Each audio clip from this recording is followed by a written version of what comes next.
El libro La formación de la clase media en Costa Rica, Economía, Sociabilidades y Discursos Políticos, de 1890 a 1950, de parte del autor George Iván García Quesada, es una obra que se concentra, tal como menciona su título, en la formación de la clase media en nuestro país, en el periodo de 1890 a 1950. Además de lo que viene significando económicamente, socialmente y políticamente. La obra se compone de 3 capítulos, los cuales son respectivos a las temáticas antes señaladas. Esto se desarrolla en diferentes puntos referentes a cómo evoluciona en la línea de tiempo. En el capítulo 1, la clase media en sí, Estado, economía y fuerza laboral, se nos da una perspectiva referente a lo que viene siendo más que nada el lado de la cuestión del trabajo en el país y cómo éste se fue transformando de ser algo casi de subsistencia del individuo y su familia en el campo a la visión de un trabajo asalariado en la ciudad, olvidando así lo que eran los temas de los terratenientes. Obviamente, y todo un proceso detrás de esto, que no se resume solamente en decir que fueron ideas capitalistas impulsadas. Con esto me refiero a que el país sufrió una gran cantidad de cambios, más que nada estos impulsados por el gobierno, el cual buscaba una nueva forma de generar un ingreso, pues lo que era el modelo agroexportador estaba teniendo problemas en el mercado internacional. Además de esto, si sumamos el hecho de que llegaron personas ajenas al país a comprar los terrenos de los ticos, esto presuponía un problema en todo lo que era la producción, pues al no ser directamente de costarricenses no se lograba ver casi nada de lo que este mercado daba. Por eso se crea esa posición de crear trabajos a nivel interno del país, impulsados por la educación y el gobierno, donde se pueden destacar trabajos como los abogados o los educadores, que curiosamente el trabajo del educador muchas veces era parcialmente dominado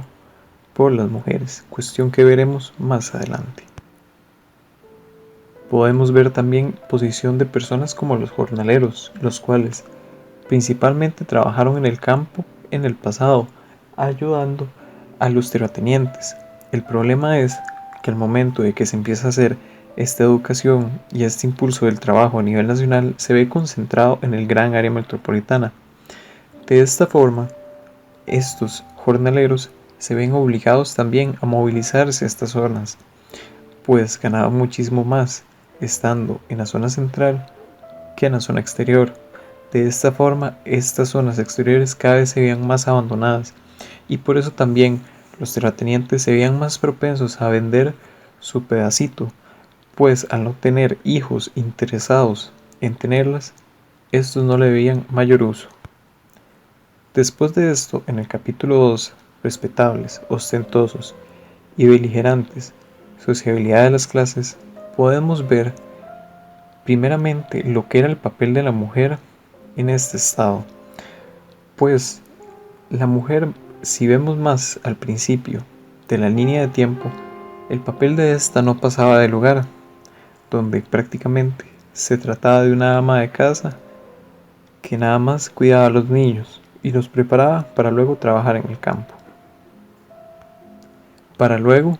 pasar a ser una profesional y una trabajadora, que si bien ese no era de todo el caso,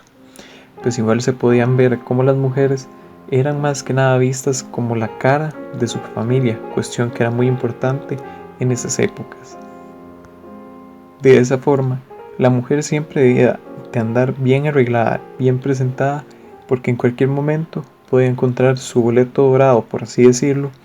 para una mejor vida, tanto sea a nivel propio como a nivel de su familia. De igual manera, si hablamos del hombre, este se encontraba en una situación no igual, pero de todas formas complicada,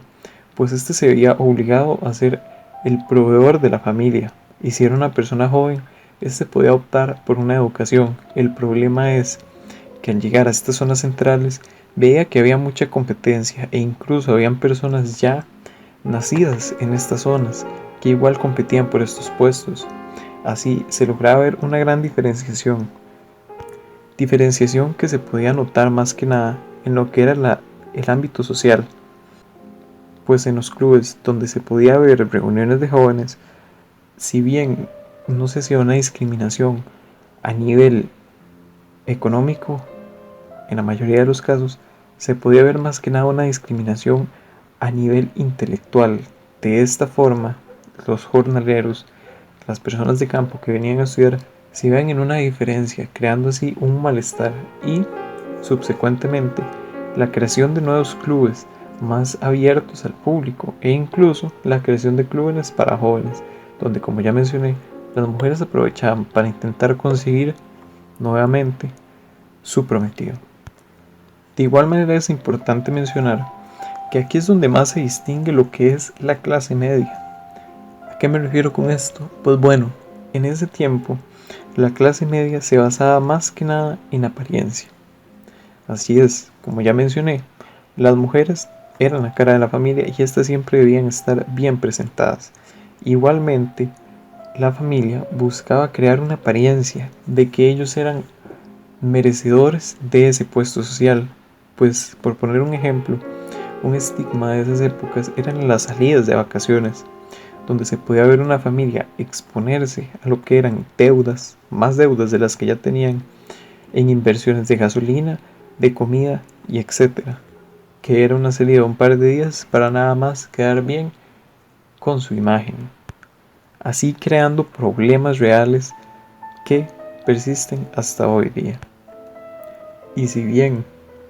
lo que digo suena muy malo, la sociedad en sí se ha avanzado, pues podemos hablar de cosas como la infraestructura,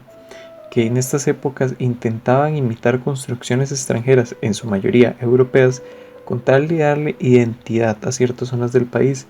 También podemos hablar del desarrollo social, que no llegaba al punto al que llega hoy, en sentido de las relaciones interpersonales, el papel del Estado en ciertos sectores de la población y las condiciones tecnológicas, o incluso el transporte. De igual manera, aquí se puede ver donde se desarrolla la idea del tico perfecto, por así decirlo, pues con muchas de las implementaciones de estos sistemas capitalistas se podía ver una idealización de superación, algo parecido a lo que viene siendo el sueño americano. De esta forma, el tico se veía superior a sus vecinos latinoamericanos e incluso se empezaba a glorificar lo que era la idea de una población blanca, pues era a los blancos a los que más se les ayudaba, por así decirlo, en lo que era la obtención de trabajos de cierto estatus. Luego, en el capítulo 3 y el último, simbolizando las desigualdades, discursos imaginarios e ideologías, ya se puede ver la parte política de esta línea de tiempo, donde se habla mucho de lo que eran las desigualdades a nivel social, que los discursos políticos le dieron mucha atención. Con esto me refiero más adelante en la línea de tiempo, pues si hablamos en el pasado, hay que recordar que el país contaba con ciertas barreras para poder formar parte de la política o siquiera votar, pues se necesitaba cierto estatus económico. Así, hasta que posteriormente se pudo ver una apertura mayor y con esto mismo se vio la creación de la ya mencionada clase media,